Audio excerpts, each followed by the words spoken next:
Well, ladies and gentlemen, welcome back to the Fair Game Podcast. We got a great show for you today. Today's guest, let me tell you, if I had to use one word to describe what he does, it would be spectacle. Carrying a guitar and wearing a custom designed backpack loaded with drums, he plays nine, or is it 9.5? I lose count.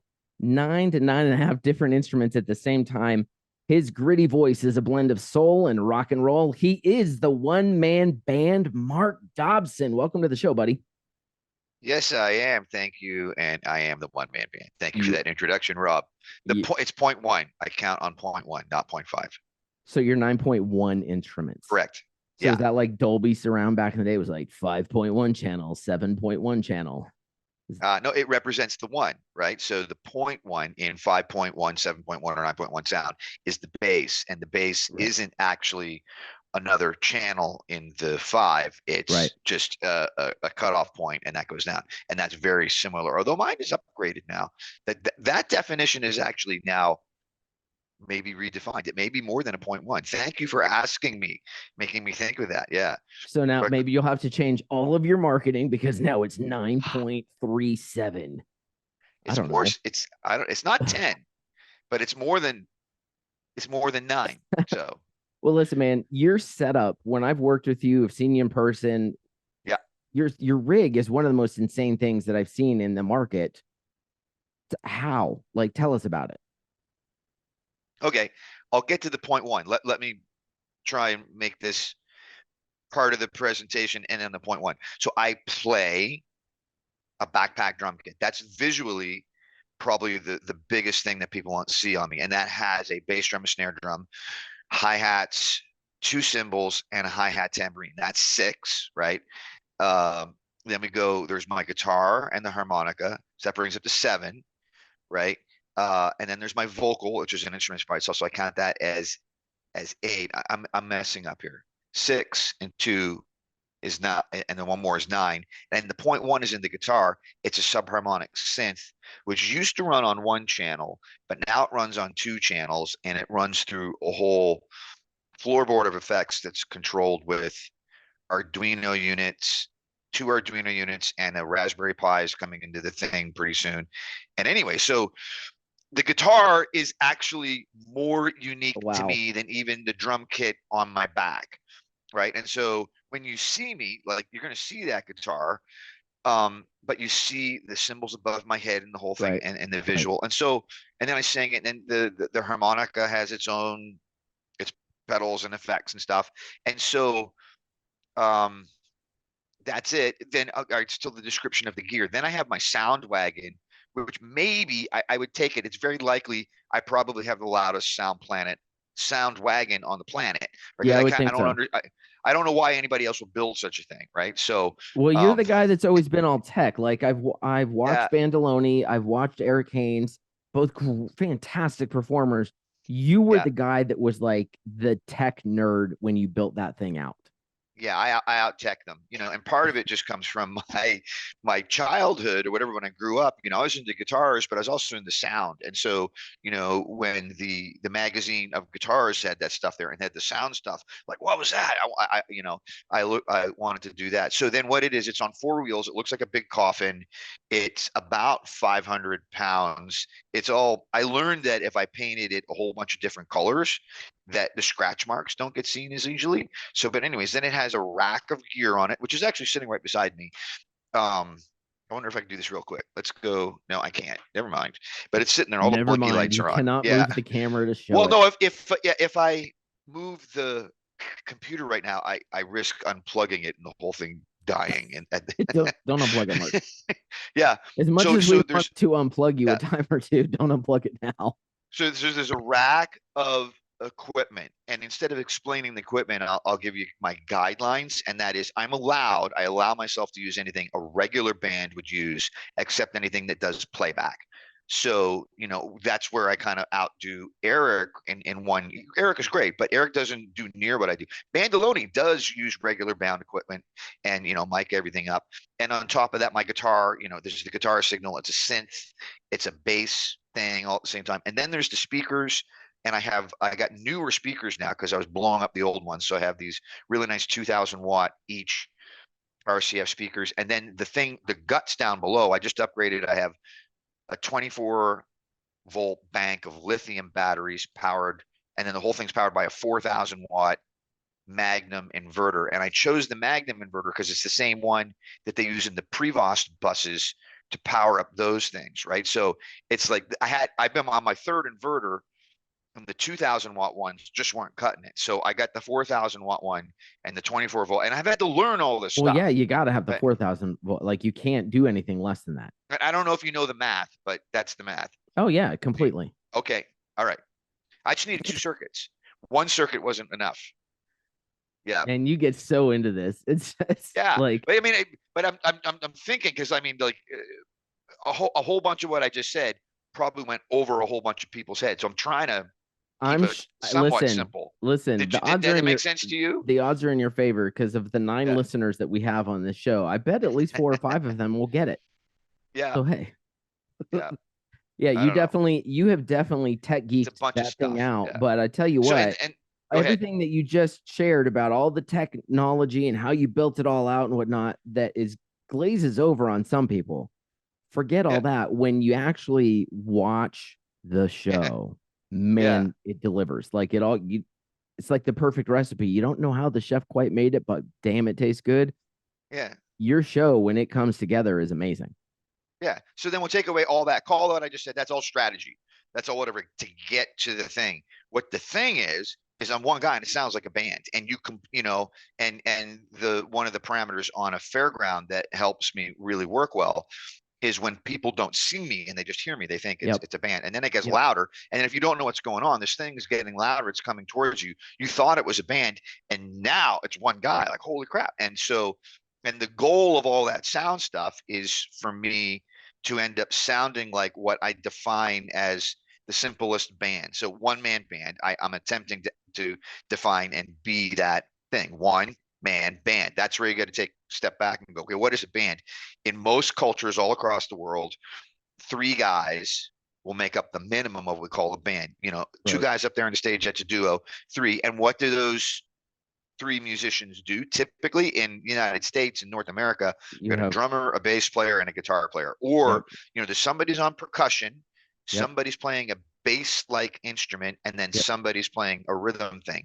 So that's my minimum sound Sure. I'm putting out, and I attempt to cover all that. Yeah. Yeah. Well, no, I think you do it great. And I think it's interesting that description you used of being on the fairground, because having worked with you down in Fort Myers at Franz Fair a couple of times, I can say definitively that people will walk up, and when they stop and look, there are people that go, "Oh my God, that's one guy."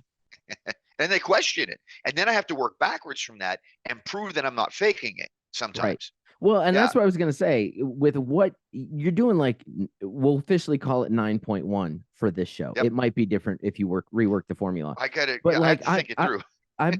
I've been in my off season this year. I finally decided I'm going to start trying to play the piano. So I'm learning piano. It is hard enough for me to try to play chords with both hands at the same time on one instrument. No singing, no anything else, just like playing very basic stuff. I get it. How the heck do you keep time and sing and put all of that together? All right. So let's use your piano learning experience as an example. And I'll preface the whole thing with, I'm never thinking about more than one thing at once.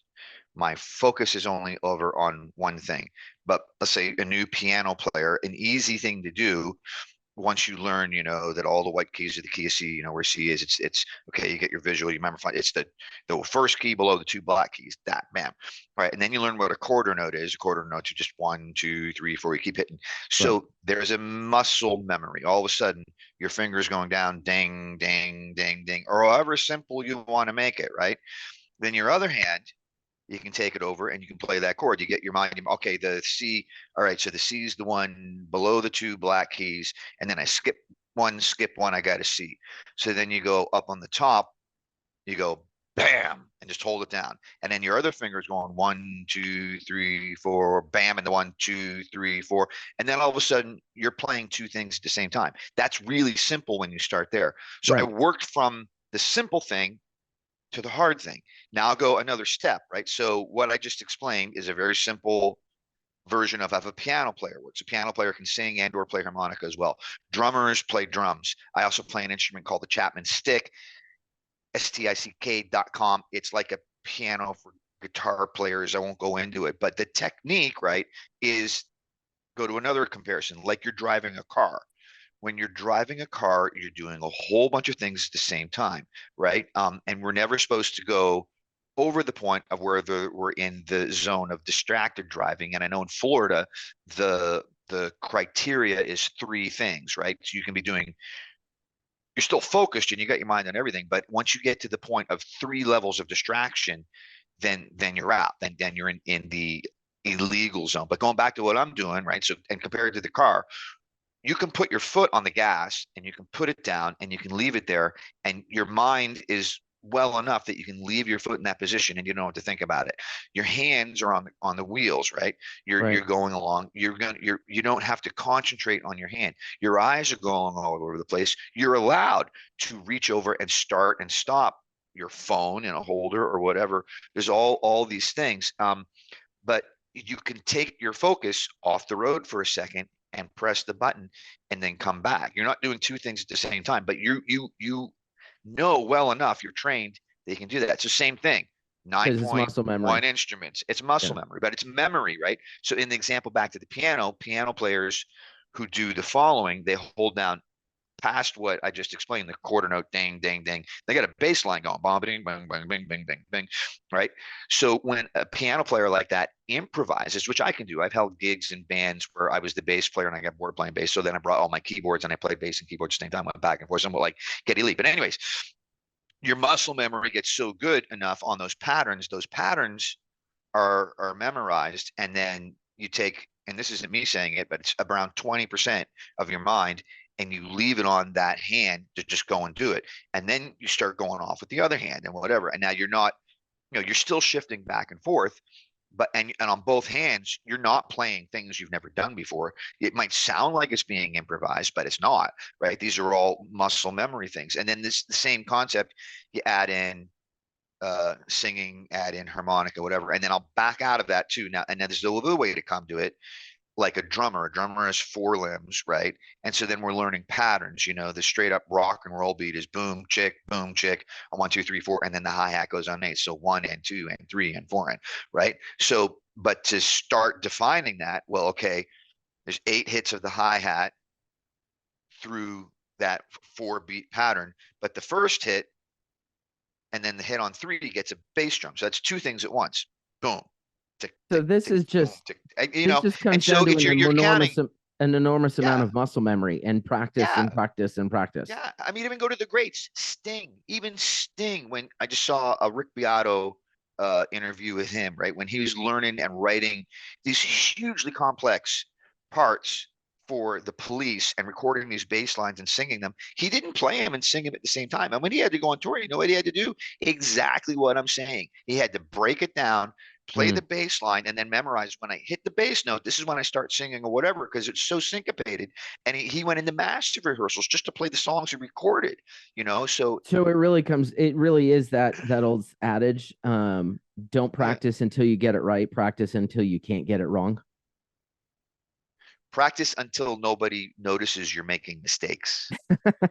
Practice it, That's yeah. it. So I your I am mistakes are one nice and clean. I yeah, I You am know, it's one funny instance away because from making a mistake all the well, time. and Yeah. there's it brings to mind. There's a video out there. I forget. I think they were on. I don't know. They could have been on Letterman, but it was Billy Joel and Elton John. And they were singing Piano Man, and so Yeah. when they both sing it, when they're together and they sing it, they alternate verses.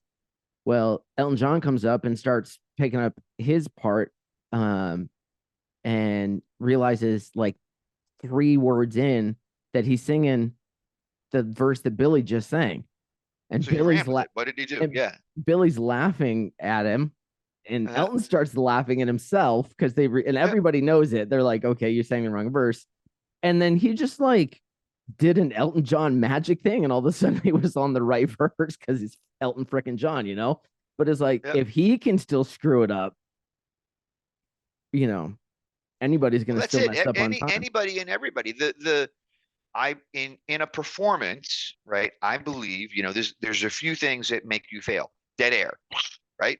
But that's fail unless you're intending on it. But the mistakes, I mean, you come in, we're all human. You're going to make mistakes. Nobody's 100% perfect, right? And if you let that mistake bother you and be a negative portion of the performance and you get pissed Yeah. off, that's like Yeah. the worst thing you could do. The best thing you do is you just roll with it. And laugh I at it. mean, you Yeah. I just mean, it's roll, go ahead, just ultimately make it part of the show. Yeah. it's ultimately very it's I think to me, I think about that Elton John thing, it's very endearing to the audience when they're like, oh Yeah. man, even the great Elton John can still screw up. Yeah. And what did he do? He just kind of laughed at it and kept going, because Yeah. there's a certain level of like insanity that Elton John can still mess Yeah. up a verse, right? And Yeah. it's funny, and he laughs and everybody else laughs. It puts the audience at ease. I mean, I think when I used to do magic, it's interesting when you talk about being able to do multiple things all at once. When I used to do cups and balls, which ironically, the cups are sitting right there behind me on the table. When you're doing a cup and ball routine, you're doing 3 or 4 different things at once during a routine. The But your audience focus doesn't is never on. Now, on I you don't analyze you. want your You're focus only on the focusing on one thing at a time. But you're bam, correct. bam, bam, bam. You're all over the Right. place. Yeah. And what you don't want to focus on, that where magicians screw up, is when they start focusing on the magic part that the audience is not supposed to see or know about. But if you're focused on your joke, if you're focused on the audience, if you're just genuinely moving the cups around and they're not focusing on, oh, I'm sneaking something back underneath the cup, then you're good to go. But man, the number of times that I was in the middle of that and I missed because like there's a cadence with what you do. When you're doing Yeah. a cup and ball routine, there's a cadence to what order you're doing things in. And every now and then, probably 4 or 5 times in my career, that I was like, oops. And the Yeah. audience just kind of laughed. And what do? You just roll with So it. another way to say that, if I understand, you missed redirecting the focus. You didn't Correct. take the focus away from the yeah. Correct. I put the focus on Yeah. the wrong spot, and inevitably I'd be like, "Oh, I wasn't supposed to show you that yet." And now it's like, You got caught. Yeah. now I'm Billy Joel singing the wrong verse, and how do I get back onto the timing of the Yeah. trick? And I'm sure the same happens to you. Oh, I mean, exactly. That's it. It's you've been all the doing this a time. long time. I was looking at your website. Your site lists 3 different shows. I think I've got a grasp on it, but for the audience listening, if they don't understand, you've got what you list as a roving show, a street show, and a stage show. Real quick, Yeah. what are the differences on those 3? More people expect me to be in a roving routine and just call that I parade through the fair. And with me, it's how I set up for each thing. So that then I have an assistant with me. I call them the one-man band roadie, and they wear a shirt and Right. they follow me with the wagon, So right? you on the roving, you are literally mobile. You are walking through like as if Yeah. you were on a parade.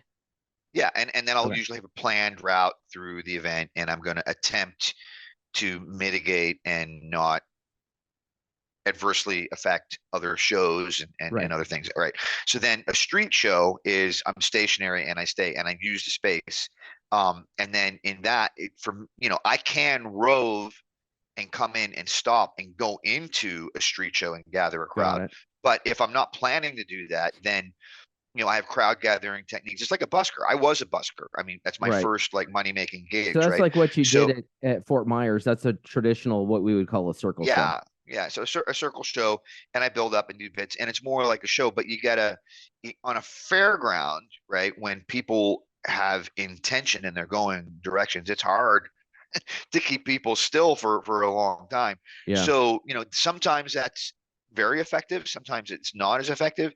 And then in when it's a hot day and whatever, you want people don't want to, if they can't sit, right, if they're not comfortable or staring into the sun or whatever, get into the point of that's a really good show and they see it, but they're not going to stick around because they're Right. uncomfortable. And then we'll go to the stage show. That's the obvious thing I do. And it can be very rewarding for me nowadays to do a stage show, because roving, sometimes I got less than a minute to make a relationship with an audience, leave a lifetime memory, and go along, right? Right. Or the same with the standing thing. And then people don't get it. They don't not everybody gets that I'm free entertainment. I'm not going to ask you for something Right.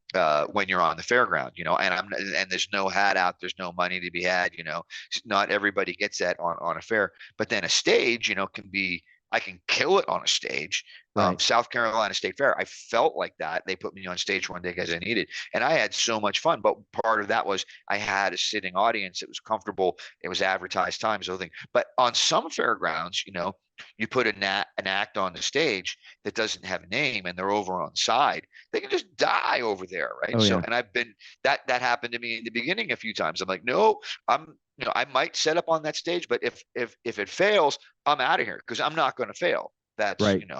yeah, Better to go rogue. Well, and at the same time, I think as professionals that are getting paid pretty good money doing what we do, it's our job to make sure that the buyers get the most bang for their buck.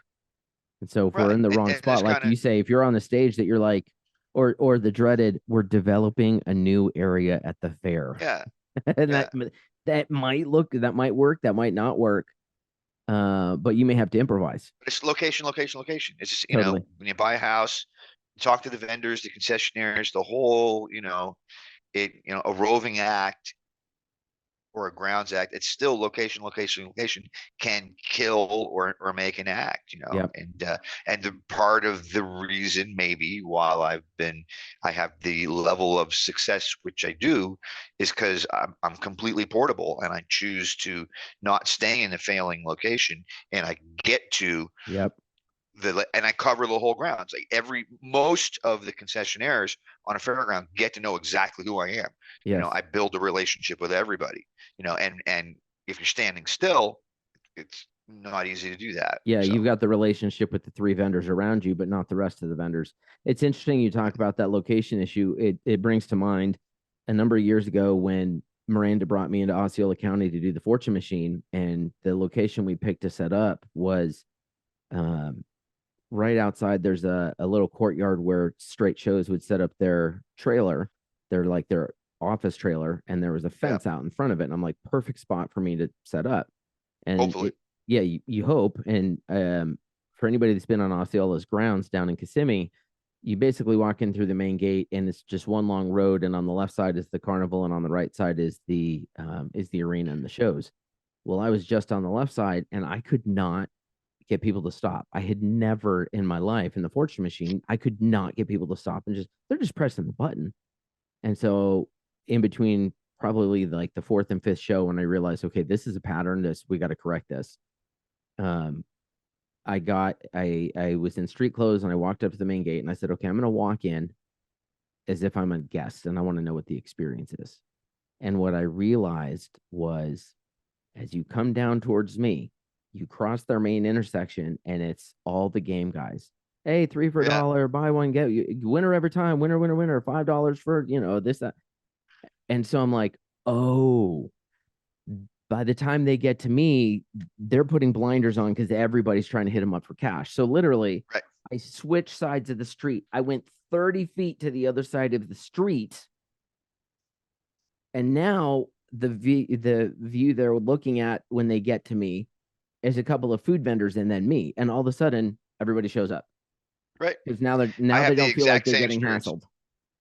I've had the exact same experiences on a stage, whatever, and I won't describe it, but uh, entertainment too close to games, especially, and other concessions that are the word is called barking, Yep. right, for their customers. It's not as conducive because people they're just getting they're getting hassled and you're just one more. They don't know if you're a hassle or not, but Right. And once they yeah, get into that zone, if it's like, I mean, I feel the same way when I go to the mall and there's still, the people that are trying to sell you the shoe cleaning kits or get you to sign up for cable or their cell phone plan or whatever. And it's like, yep. I put the blinders on and shoot past until I'm past that zone of Yeah, people. it's a And turnoff. It's a marketing technique. I don't think it's a marketing technique that works very well, but it is what it is. right. You know, It no, may I have won't say 50 that. years It ago. works it works in certain circumstances. Oh, in Key West, it's a profession. In Sure. Amsterdam, it's a profession, bargaining. You're Absolutely. standing outside the establishment trying to get people to come in. That's called Absolutely. bargaining. And for the game guys, I mean, that's what they do, and those guys can tell you, they can do $1,000 in a day when they have a name for it. But it's yeah. But if they're not barking and they're not like hassling people, they're not going to get the money in. Right. So over there, yeah, I get it, but they Yep. want something from you. It's different from the entertainer who's just we're giving. for sure. Anyways, yeah. So your show is definitely physical, man. Like Yes. I watched your complete 30-minute show and I'm tired by the end of it just because I'm tired like cuz you seeing you work and Uh-huh. you lay it all out there every single show. And what's always impressed me with you is that whether it's the first show of the fair or you're doing 3 sets a day and it's show number 30 at the end of 10 very long days, you deliver it like it's the biggest audience of your career. With that level of physicality, it's got to be I, demanding on your body. Are you doing workout? Are you doing cardio? What are you doing to help well, be able to deliver that? I'm glad I left somebody with that impression. I'm my worst critique. So yeah, over the years, I was a smoker, and when I started one man banding, I was still smoking cigarettes.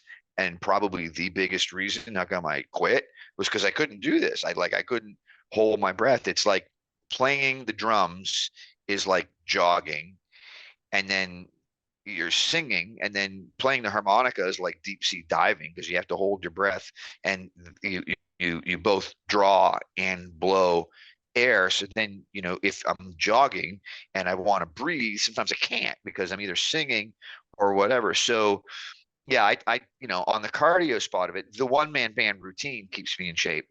And when I'm not doing that, then I make sure I walk every day, and I kind of have this routine. I'm a Tony Robbins fan, right? But one of Tony's things is, you wake up and movement starts to cause you to get your day done, right? So I try to wake up, put my shoes on, and just go out and start and walking, right? And Right. minimize that time before the physical activity, because if you want momentum in your life, we were caveman once upon a time. We get up, start move, you just Yep. get everything going. Yeah. So yeah, but I'm not overly physically active. It's always been on my to-do list to make my body look better than it is, but whatever. Same. Well, I Yeah. mean, And I have a winter belly right now that needs to go away. are you kidding me? I still have my COVID gut. Well, I've lost some of it. I was 178 when COVID hit and I went up to Yeah. 204. I've never been 200 pounds in my life. And Yeah. I'm I won't sitting at ask about, you how tall you are because then everybody will figure it out better how fat you were oh no, or whatever. I was good and fat. I'm about 5'9". I was good and fat. Like, yeah, Yeah. I'm down to about 192. I've lost 12 pounds. If I could get back down to like It's 180, I'd be good. it's been said us men, we gain a pant size every 10 years, every decade. And I'm almost making this true. What about you? Every decade you go up another pant size. No, I've been 32 for a while, but I think some of that depends on because everybody carries their fat a little Do you have differently. no 34s in your closet? Mm-mm. Oh, good for you. All right, No. you're going to graduate soon. No, don't tell me that. Hey, if I didn't have them when I weighed 100 or 204 pounds, I'm not going to have them now. Um, Yeah, hey, it is what it is. You do a lot of work within the Florida Federation of Fairs, and I'd venture to say if we were to go down the list of the fairs that you've worked with, it's probably quicker to name the fairs you haven't done in Florida because you've been so active with that federation. yeah. Along the way, you've done some really great things for Florida fairs, including there was some kind of a walk across Florida for the Florida State Fair. Can you talk about that? Yeah. So Yeah, you talk you about broke it. up a little bit there, but I think I got the thing. So here's the give you from the beginning then. You remember COVID drove you stir crazy, right? Well, Yeah. me and to get out of my stir craziness, instead of driving to the Florida State Fair like I do every year, I drove in 2020. I mean, instead of driving, I walked 121 miles from Cocoa to the Florida State Fair, and I set the world record for the longest distance ever gone by a one man band. Yay! That's What the was the pitch. record before that? I mean, really, like There's it no was. record. Yeah, there's no So you record. could have just walked to the mailbox and been like, "I set the record." Yeah, no, but I mean, you strategize these things. We're in a category of what the greater category I would call professional show offs, right? And Totally. so and so part of the reason why I did that was now you can say, Marc Dobson one man band and a world record holder, right? So, and I looked at what other people are doing, and a lot of people they just well, I'll choose this. But when you do it, I mean, I'm not just going to take the easy road. I'm going to make this extremely hard to break. I mean, if you're going to break my record, it's going to take some effort, right? And it had a lot of momentum. I started in Cocoa, and I lined up some people, and I got the newspaper, and but I had like a going away kind of thing, and I got sponsorships, and during COVID, I got to be friends with a guy named Dave Bradley. He's an agent. He's driving a bus now, or had an agency. But anyways, I decided to get to hang out with some people local to me because my extended, you know, friends all over the country were not seeing each other. So David got involved, and Dave was my kind of guard. I talked to the Florida Highway Patrol, all this stuff. And so the day one was good. Day two, I think it was day three. That's when I came out of the swamp, right in between where I live in Orlando. There's the St. John River, and when I came out, man, people were honking their corn at me. I mean, I never stood for somebody was talking about me. I don't know which news outlet, but like people, more than one shit. Like, are you the guy headed to Tampa? Yeah, right. So, and then away I go. And so the way I did it was you make a goal. What a good goal is an achievable goal. So, and you make it simple. So my drum kit that I have, I measured I could only go 1.5 miles per hour. So I made a walking kit. And so in order to be a one-man band, right, you have to play multiple instruments at once. So I decided the whole way, and I have it on video camera, I'm hitting a drum with every beat and I'm playing the guitar. I didn't have to sing. I didn't have to play the guitar well. I played a lot of scales. My fingers were, after 8 days of this, my fingers were flying after it. But that's what I did. And when I and away I went. I mean, 3 miles an hour with the mini drum kit, and I made it And there. And was then, this just to raise awareness for the state fair? Like, did well, you, part of there's a whole bunch of things to do here. was Or there ways, fundraising that you donated to a yeah, cause, or it was yeah, what yeah. all So did you do? we opened a charity. We since shut it down, but we call it Entertainers Foundation. The uh, definition of what we were doing to provide assistance to entertainers in Central Florida in times of tragedy and hardship. So, and it was similar to I used to belong to, and we closed that one down, a fund called Joe Riolino Fund. And it's Okay. here on the Space Coast in Florida. And they did a big party every year. We raised money. And then there was like a slush fund sitting there. If somebody went down in the service industry, then we already had money sitting there. But the equation like that doesn't work as well today, because when somebody has trouble today, well, they can put a GoFundMe or whatever. So, but Right. anyways, we attempted to kind of follow that format because I was already with it. And we raised, yeah, thousands, was almost $10,000 that we raised, including the Florida State Fair. So when I got to the Florida State Fair, there was a plan. I had did I have 9 days to do it? But I only needed 8. So I had an extra day. Nothing went wrong on it. It didn't rain or whatever. And then, the morning that the Florida State Fair opened up, I went back out every day. I stopped and I had the video camera and I'd look around and I kind of record my spot, and then we come back the same spot the next day and start.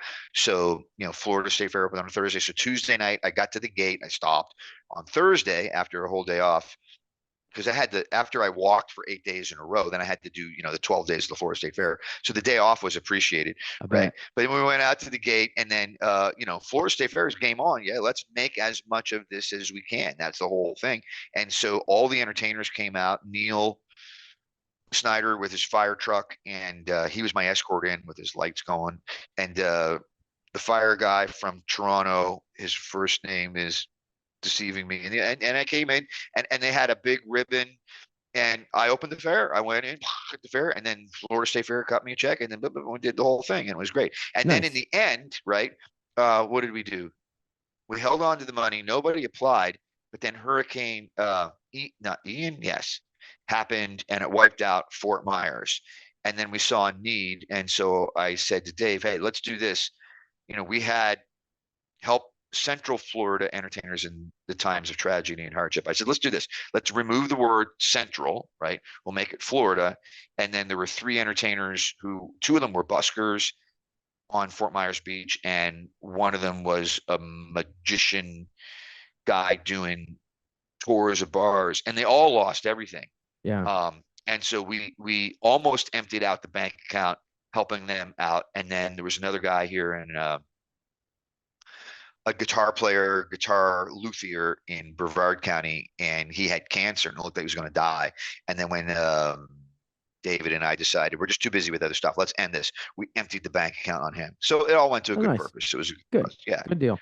Um, And now the only thing I haven't done, I have all this video, which I've shrunk down. I haven't actually like made the one conclusive video where you can go, hey, this is Well, what I did. you This got is to my do that. record. You got to do the epic Yeah. documentary biopic on that one, It's man. just not a fun. I've got through many days of it, but it's just not very fun.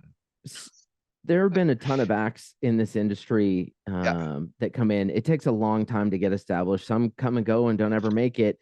You're Right. one of the few performers that you seem to have a really strong level of breakout success. What do you think made you stand out? A rocket just went up. My whole house shook. I'm 9 miles away from Kennedy Space Center. Sorry, that just distracted me. Sorry, Well, no, the whole house just went boom, right? Elon shooting off another rocket. Is that what's going on? I don't know what one it was. They're so common now that I didn't watch it. So It's we know that your house. What makes it stand out is that it shakes with rockets. What made you yeah. What made you stand out? You think and gave you that level It's of breakout success? the uniqueness of being a one man band. That is probably the big part of it. I didn't come in green. I had already been performing Right. for 20 years, and I already had and I have a way better idea now how to market and do sales than I did when I started.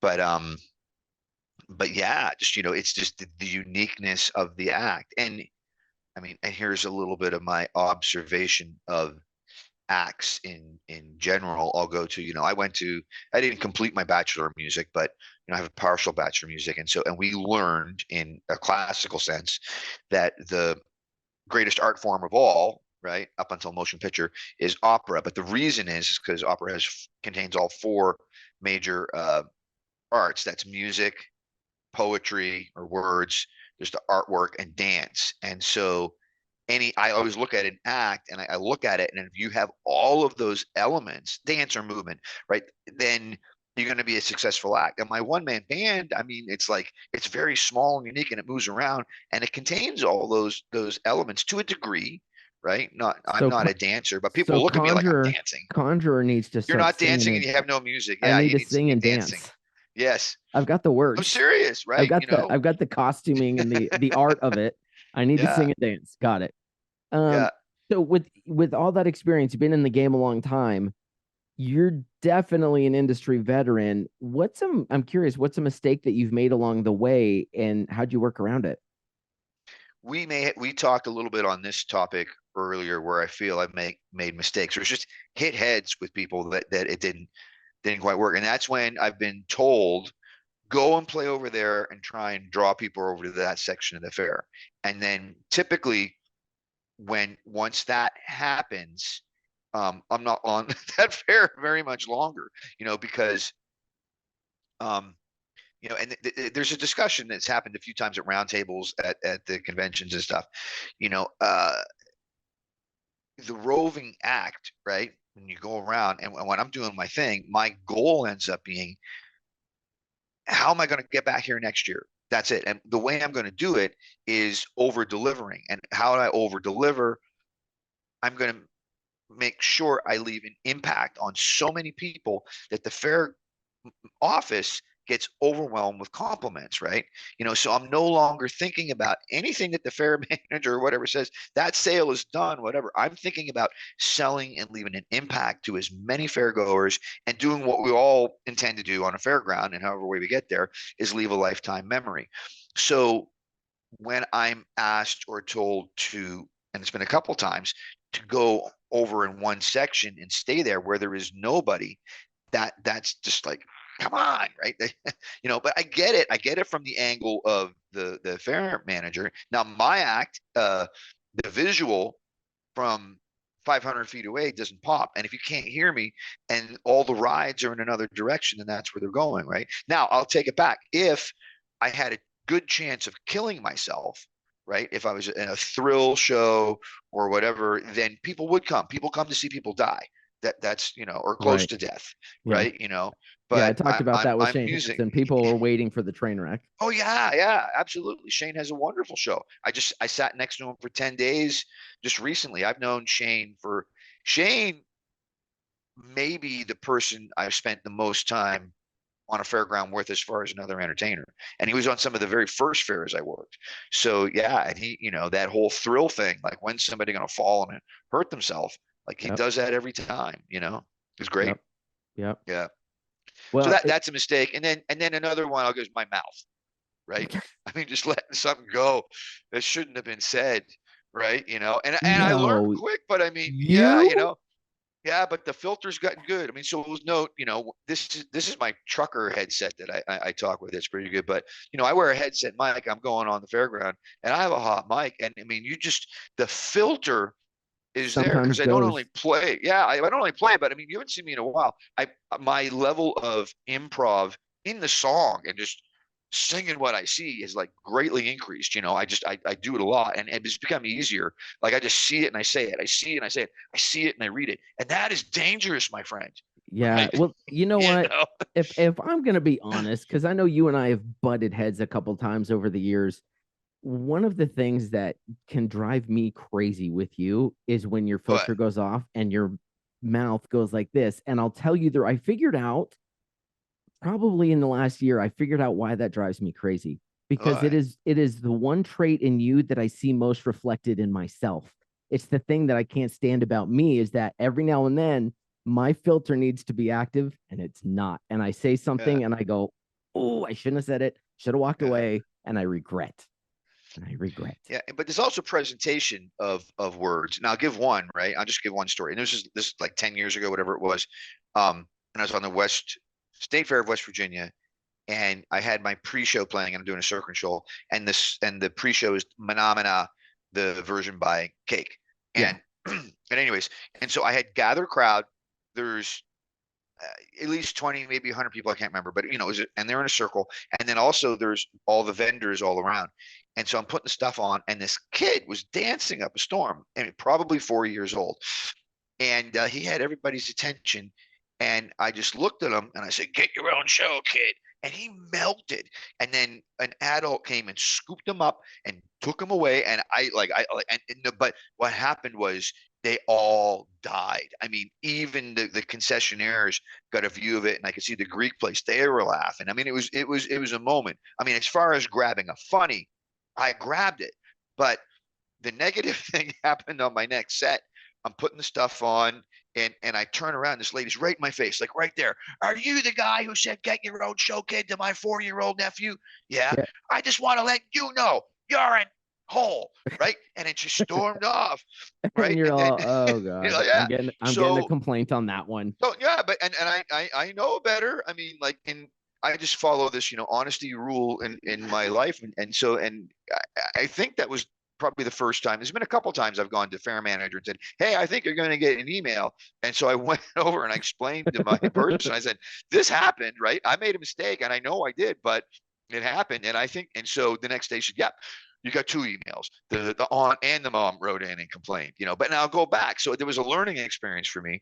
And that line comes from the greatest showman on earth, Bonham. He said, never put a small child or an animal in your show unless you're willing to let them steal the show, right? And Yep. that's what the kid did. And then Yep. the punchline is, "Get your own show, kid." So I still use that same premise of a joke today when the setup there. So what's the setup? It's a kid stealing everybody's attention, and then I'll softly explain it, and then I'll say it in a way that I'm not killing the kid and Delivery. whatever, and get the laugh and all. So I messed up on delivery, Yep. but that, before I was a bar entertainer, and a bar entertainer, some bars, anything goes. I mean, so I Right. had to really come back. Yep. I've said Yep. worse than that on the mic. Yeah. So anyways, we'll leave it Nope. there.